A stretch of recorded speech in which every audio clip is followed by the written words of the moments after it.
Root beer soda, root beer float, and root beer slush pops all use root beer sugar as the base.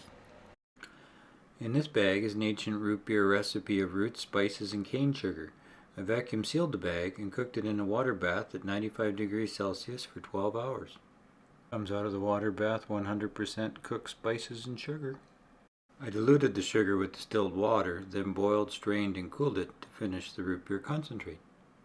To test the amount of sugar in the concentrate, I use a hydrometer and use the brick scale on the side of the instrument.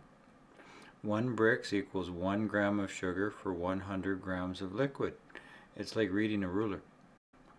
For soda pop, I want my sugar concentration to be probably less than 10%. This concentration read 23 brix, so I had to dilute it by more than half. I funneled the mixture into a 500 milliliter soda bottle with a ceramic stopper lid. I added 1/8 of a teaspoon of champagne yeast and made sure the lid was on tight. I gave the bottle a little shake to distribute the yeast and left the bottle on the counter to ferment overnight.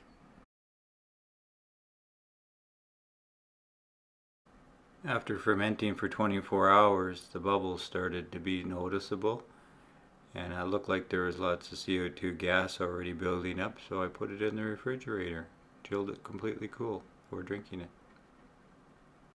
When releasing the cap, all the pressure is released, creating all those luxurious bubbles.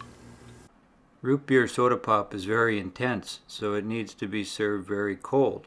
So poured over ice is great, but a traditional root beer float is better. So I pour root beer soda pop over vanilla ice cream and serve it with a spoon.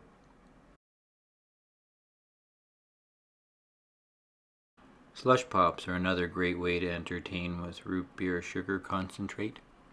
To make slush pops, I want a sugar concentration of around 15 brix. I tested the root beer sugar concentrate at 23 brix, so I diluted it with distilled water to 15 brix. I pour the mixture through a funnel into 100 milliliter Ziploc style slush pop bags and use a tall mason jar to steady my hand and catch the slush pop if it slips.